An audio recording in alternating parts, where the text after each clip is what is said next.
नमस्कार, स्वागत है आपका भक्ति टॉप 20 में। मैं हूं आपके साथ नेहा सर्वेश शुक्ला। चलिए आपको बताते हैं धर्म और आध्यात्म जगत से जुड़ी 20 बड़ी खबरें। परमार्थ निकेतन के द्वारा ऋषिकेश में किए जा रहे कुंभ कॉन्क्लेव का आज आखिरी दिन है। इसमें विभिन्न अखाड़ों के बड़े संत अपने विचार रखेंगे। संस्कार चैनल इस कॉन्क्लेव में मीडिया पार्टनर की भूमिका निभा रहा है। पूज्य पुराण मनीषी आचार्य प्रवर कौशिक जी महाराज के 47वें प्रकाशोत्सव पर कल वृंदावन में होली रंग महोत्सव का आयोजन किया जाएगा। आप शाम 7 बजे से सत्संग चैनल पर इसका आनंद ले सकते हैं। राष्ट्रीय कथा व्यास पूज्य श्री अतुल जी महाराज रामायणी जी के श्रीमुख से लखनऊ उत्तर प्रदेश में कही गई श्री राम कथा का कल से विशेष प्रसारण शुभ टीवी पर किया जाएगा। आप 1 अप्रैल तक इस कथा का आनंद सुबह 10 बजे से ले सकते हैं। होली से पहले लगने वाला होलाष्टक 22 मार्च से शुरू हो गया है। हिंदू धर्म में होलाष्टक को शुभ नहीं माना जाता। होलाष्टक होली का दहन के दिन खत्म हो जाएंगे। आज से संस्कार स्टूडियो में भी होली महोत्सव का आयोजन शुरू हो गया है। 28 मार्च तक चलने वाले इस महोत्सव में भजन गायक होली के भजनों से माहौल को बनाएंगे भक्तिमय। कल गोकुल में लठमार होली मनाई जाएगी। इसके लिए छड़ियों को सजाने का काम शुरू कर दिया गया है। 27 मार्च से बालासोर ओडिशा में आरंभ होगी श्रीमद् भागवत कथा। 2 अप्रैल तक चलने वाली इस कथा में श्री कृष्णानुरागी पंडित शिवा विष्णु पाठक जी लोगों की धार्मिक चेतना को जगाने का करेंगे प्रयास। 31 मार्च से जमालपुर कला हरिद्वार में आरंभ होगी श्रीमद् भागवत कथा।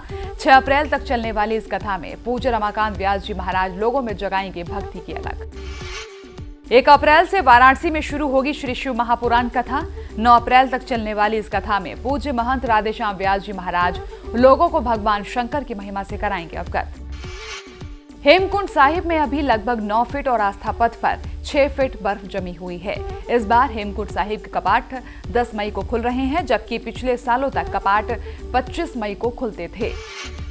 कुंभ के सभी 3 प्रमुख स्नान पर ऋषिकेश का साईं घाट सुरक्षा की दृष्टि से बंद रहेगा। आपको बता दें कि प्रमुख स्नान त्रिवेणी घाट में ही होंगे। गुजरात सरकार ने कोविड-19 के मामले बढ़ने के कारण होली के अवसर पर समारोह आयोजित करने की अनुमति नहीं दी है।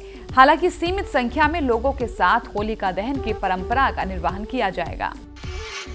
17 अप्रैल से हरिद्वार में लीजिए श्रीमद् भागवत कथा का आनंद। 23 अप्रैल तक चलने वाली इस कथा में पूज्य मां ध्यान मूर्ति जी महाराज लोगों के ज्ञान, भक्ति और वैराग्य को सक्रिय करने का करेंगे प्रयास।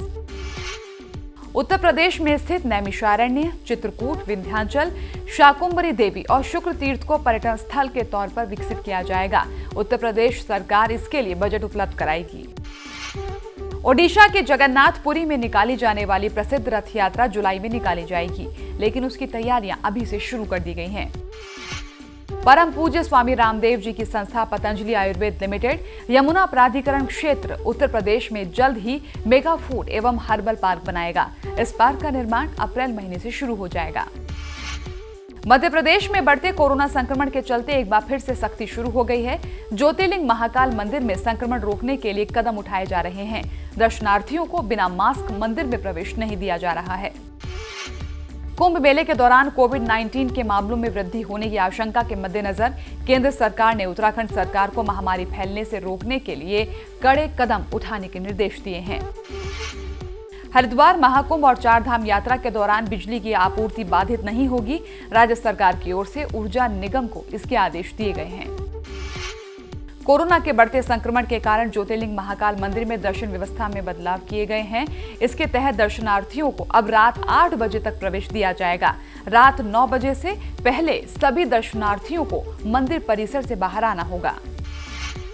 तो ये थी धर्म और आध्यात्म जगत से जुड़ी 20 बड़ी खबरें। धर्म और आध्यात्म जगत से जुड़े लेटेस्ट अपडेट्स को जानने के लिए आप हमें फेसबुक पर लाइक कर सकते हैं, ट्विटर पर फॉलो कर सकते हैं और यूट्यूब पर सब्सक्राइब भी कर सकते हैं। इसके साथ ही साथ आप अपने आसपास हो रही धार्मिक गतिविधियों की जानकारी हमें info@sanskaargroup.in पर जरूर भेजें, ताकि उन खबरों को हम शामिल कर सकेंगे भक्ति टॉप 20 में। आज के लिए बस इतना ही। हमें दीजिए इजाजत। नमस्कार।